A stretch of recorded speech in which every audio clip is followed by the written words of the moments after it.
Bonjour et bienvenue dans cet atelier de présentation pour préparer les facilitateurs et les facilitatrices à donner la série de 5 ateliers créativité et entrepreneuriat.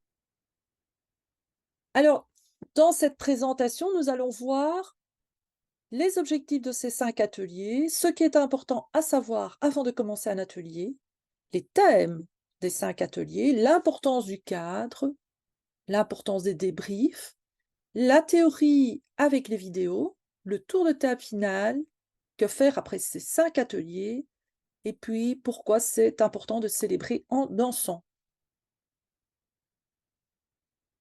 Alors, quels sont les 5 objectifs pour ces 5 ateliers? Tout d'abord, ce qui est très important de comprendre, c'est que un des objectifs, c'est de faire prendre conscience à tout un chacun, aux participants, que nous sommes naturellement des êtres créatifs, que nous sommes créatifs pour pouvoir survivre, que cette créativité est en lien avec notre capacité d'adaptation, notre capacité de résilience, et que c'est impossible d'imaginer qu'un seul être humain ne soit pas créatif. La seule chose, c'est que nous avons parfois perdu le contact avec cette créativité suite à l'éducation qui nous a empêchés de faire des expériences parce que cela dérangeait, parce que cela pouvait, être dangereux, qu'il y avait de nombreuses bonnes ou mauvaises raisons pour brider la créativité des enfants. Ensuite, un autre objectif de ces 5 ateliers, c'est d'offrir la possibilité à tous ceux et celles qui auront participé à ces ateliers de devenir des facilitateurs d'ateliers créativité et entrepreneuriat. Et donc, vous saurez aussi quelles sont les étapes pour devenir facilitateur. Un autre objectif, le troisième, c'est de renforcer la confiance en soi et la reconnaissance de soi. La créativité a besoin d'être connectée à la confiance en soi. Si je n'ai pas confiance en moi, eh bien, je vais brider ma créativité. Je n'oserai pas assumer mes idées, ma créativité, et c'est aussi pour ça que c'est important d'être capable de reconnaître ses propres qualités, ses propres talents, ses propres succès. Et nous aurons des exercices qui permettront de renforcer cette confiance en soi et cette reconnaissance de soi. Un quatrième objectif sera tout simplement de vous transmettre des outils créatifs aux participants. Effectivement, nous sommes naturellement créatifs, mais on peut stimuler cette créativité et la rendre plus efficace en ayant de bons outils. Et puis, un dernier objectif, le cinquième, sera d'activer l'entrepreneur intérieur grâce à cette reconnexion à la créativité intérieure.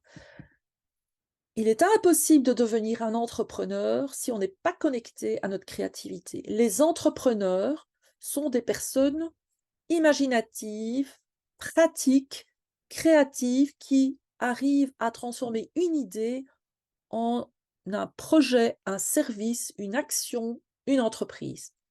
Ce sont des personnes qui sont capables de repérer des besoins pour eux-mêmes ou autour d'eux et de trouver des solutions pour satisfaire ces besoins et de transformer ces solutions en entreprise. Et bien entendu, quand je parle d'entreprise, ça peut être une entreprise sociale, sans but lucratif, ou une entreprise avec pour objectif de gagner de l'argent. Alors, est-ce que ces 5 objectifs vous parlent? Alors, ce qui va être très important à savoir avant de présenter les ateliers, c'est d'informer les participants que vous recherchez des futurs facilitateurs et de futures facilitatrices pour animer les ateliers créativité entrepreneuriat.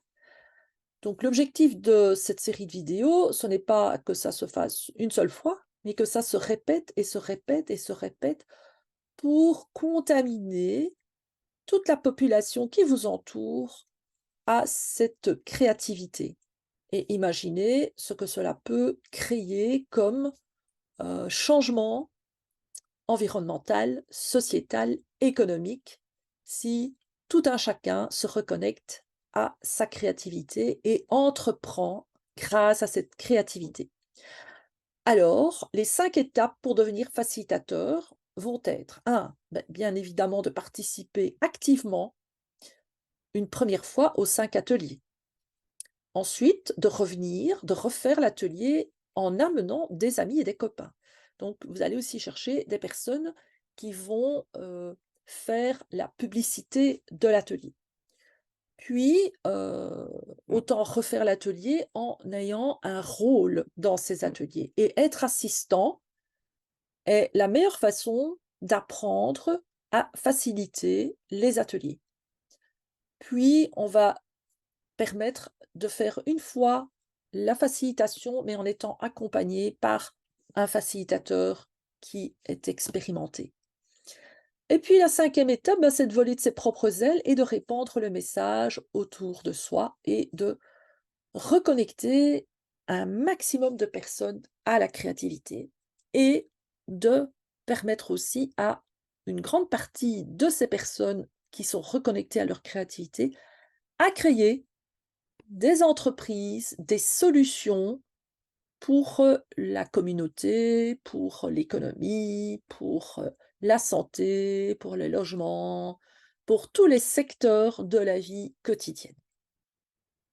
Chaque atelier va avoir son thème. Donc l'atelier numéro 1, ce sera tout ce qui est créativité, définir la créativité. Est-ce que la créativité est un don? Est-ce qu'on peut activer sa créativité? L'atelier numéro 2, nous apprendrons ce que c'est qu'un monde VUCA, volatile, incertain, complexe et ambigu.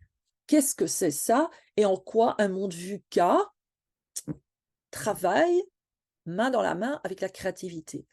Nous verrons le pouvoir des questions et comment s'en servir et les blocages de la créativité. L'atelier 3, et bien entendu, c'est l'atelier central sur, lequel on va dire, c'est le pilier central, eh bien, va accompagner le groupe à construire la confiance en soi et à bien s'entourer, à choisir les personnes avec qui on passe le plus de temps. L'atelier numéro 4, nous verrons les outils de la créativité, comme le brainstorming, le mind map, l'intelligence collective. L'atelier 5, eh bien, nous verrons comment entreprendre avec créativité. Alors, vous allez remarquer que sur tous les PDF et les présentations, je parle du cadre, l'importance du cadre de l'atelier. Ça va vous aider fortement de poser un cadre sur lequel tout le groupe sera d'accord. Donc, vous allez toujours avoir une dia qui présente les règles. Vous pouvez bien entendu ajouter une ou deux règles qui font sens pour votre groupe. Je donne comme exemple, couper son smartphone, être engagé à 100%, etc. Donc, vous allez trouver vos propres règles que vous ajouterez aux règles qui sont proposées. Il faut savoir un cadre permet de créer un sentiment de sécurité tant pour les participants que pour le facilitateur. Ça veut dire quoi? Ça veut dire que les personnes vont se sentir en confiance pour expérimenter.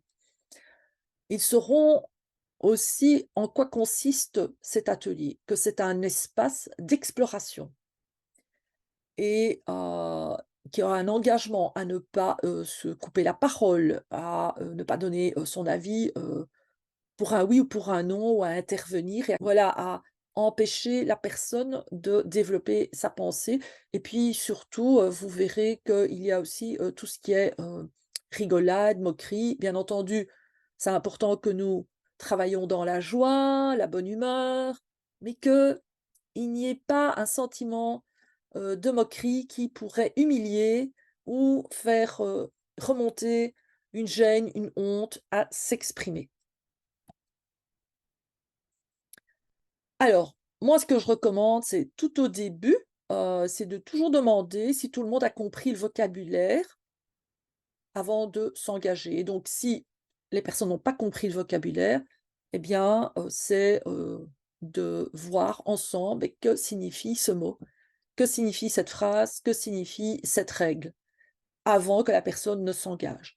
Et la deuxième chose que je trouve très, très importante, c'est de faire lever le bras pour que le corps soit impliqué quand la personne dit qu'elle s'engage à respecter la règle. Le fait d'impliquer le corps va donner beaucoup plus de force à l'engagement que s'il est dit du bout des lèvres. Alors vous allez constater qu'à chaque fois, il y a une dia qui est consacrée au débrief. Chaque atelier va commencer d'ailleurs par le débrief de l'exercice qui aura été réalisé entre 2 ateliers, l'exercice réalisé à la maison.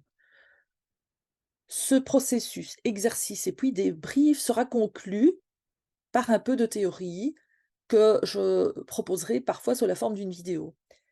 C'est un processus d'apprentissage hyper efficace, car il fait en sorte que tous les profils d'apprentissage y trouvent leur compte. Il faut savoir que, il y a des personnes qui apprennent par le jeu, il y en a qui apprennent par l'analyse, il y en a qui apprennent par l'expérience, mais ce qui a été prouvé au niveau des recherches, cognitives, c'est que l'expérience et de pouvoir parler de ce que l'on a ressenti durant l'expérience est la meilleure façon d'intégrer un nouvel enseignement. Alors oui, les vidéos, je vais vous proposer pour chaque atelier des extraits de vidéos assez courts qui vont illustrer les thèmes abordés. C'est une façon aussi pour moi de faire intervenir d'autres personnes, des experts, qui vont venir illustrer, renforcer le propos, l'information.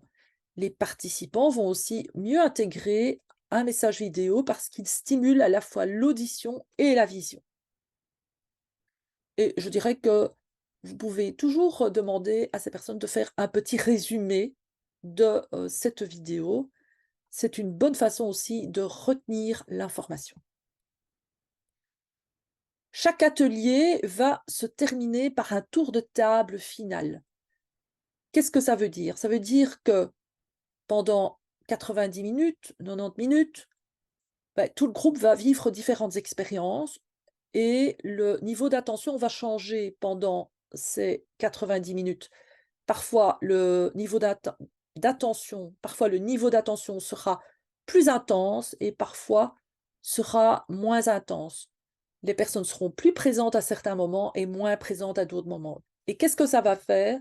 Ça va faire qu'ils vont retenir qu'une partie de l'atelier. Et c'est important, c'est d'inviter le cerveau et la conscience de la personne à prêter de l'attention à ce qui, est important et qu'elle emmène après cet atelier, pour donner de la valeur à ce que vous avez transmis et aussi pour que la personne valorise son temps avec, sa pépite ou sa perle qu'elle va emmener et vous verrez qu'à chaque fois, je pose la question: «Comment est-ce que vous allez appliquer ce que vous avez appris dans votre vie quotidienne?» Également, j'insiste beaucoup là-dessus, c'est que chaque participant ait un cahier de créativité et qu'il puisse noter toutes ces informations, car le cahier va faire office de mémoire complémentaire ou de second cerveau. Donc, je vous invite vraiment à encourager à avoir un cahier et de quoi écrire et s'il y a même plusieurs couleurs, c'est encore mieux et que ce cahier va, les accompagner pendant tout le programme et espérons qu'ils garderont, cette nouvelle habitude pour après le programme, en ayant toujours un cahier où ils peuvent jeter leurs idées, le résultat de leurs rêves, un échange, de se poser des questions importantes. Tout ça va être abordé pendant les ateliers. Voilà. Et puis, pour terminer, eh bien, j'encourage, c'est vrai que je ne l'annonce pas dans les présentations de chaque atelier, mais bon, je sais qu'en Afrique, en tout cas, c'est la culture que de danser et moi, je crois que ça peut être vraiment important de consacrer 5 à 10 minutes pour danser et célébrer les apprentissages réalisés. Voilà un bel exemple. Everything I'm playing, it's gonna cover my face. Don't cover my face. Happy replay. Everything I'm playing, it's gonna cover my face. Hallelujah, sing. Hallelujah. Et voilà! Quoi faire après ces 5 ateliers? Eh bien, dès le premier atelier, je vous recommande de faire appel à ceux et celles qui aimeraient animer un groupe de créativité et entrepreneuriat à la fin de la formation. Le simple fait de le signaler va donner envie à ceux et celles qui aiment transmettre une motivation encore plus grande à profiter à 100% des 5 ateliers. Et la meilleure manière serait de proposer à la fin de l'atelier que ceux et celles qui voudraient eux-mêmes devenir facilitateurs de cet atelier, d'être assistants de la prochaine série de 5 ateliers et qu'ils doivent amener au moins un participant pour pouvoir remplir ce rôle. Et voilà, bravo, vous êtes prêts et prêtes pour faciliter ces ateliers. Et je vous dis vraiment bravo, un grand bravo, parce que vous êtes les premiers et donc vous n'aurez pas eu toute cette préparation que vous proposerez aux futurs facilitateurs. Et c'est pour ça que je vous donne toutes mes félicitations pour vous engager dans ce processus.